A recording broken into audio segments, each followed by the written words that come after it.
In the next few videos, we are building a complete application from scratch. A task application using Jetpack Compose. So I'll create a new project, select this, go to next. I'll call it me task.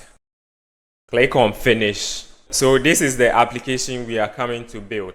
This is a task. If the task is empty, it shows no task available. You have this button to add a new task. So I'll say code. So this is a new task. It has this checkbox that lets you cross out the text to show that the task is complete. And then let me add another one. So these are some few tasks. And then you use this close button to delete the item.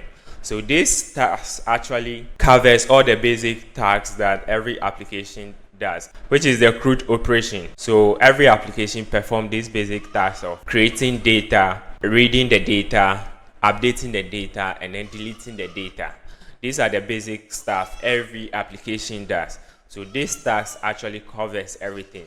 This is in-memory task. When we close the application and then open it, all the tasks will disappear because we are not storing it in database or something like that. Okay. The focus is on Compose, the UI design. Let's jump into it. So when you create a project, the first thing you need to do is to run the application, make sure everything is working all right. So hit on the run button to run it. So it's working all right. Let's go back and then switch from project to Android mode.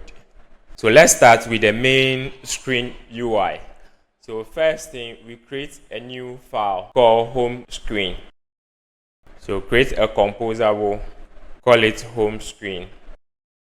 Let's also create a preview for it, call it home preview. And then split the screen to view the preview. Now inside we pass some column and then we pass the modifier here. We want to make it fill mass size, and then we add some padding 16 dp. Now inside the contents we want to add some text to show the title, just a text that says my tasks. I'll change the font size to 24 sp and then make the font weight bold. Okay, so let's add some spacer. And the next thing is the list. So to show the list, we use lazy column. Inside the lazy column we pass items. So we just pass some 10 items. Here we just use the text is equal to task.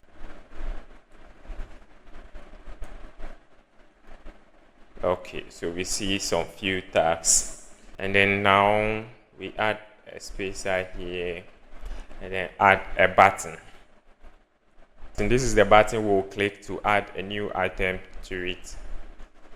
Now inside the button we pass a text to add task.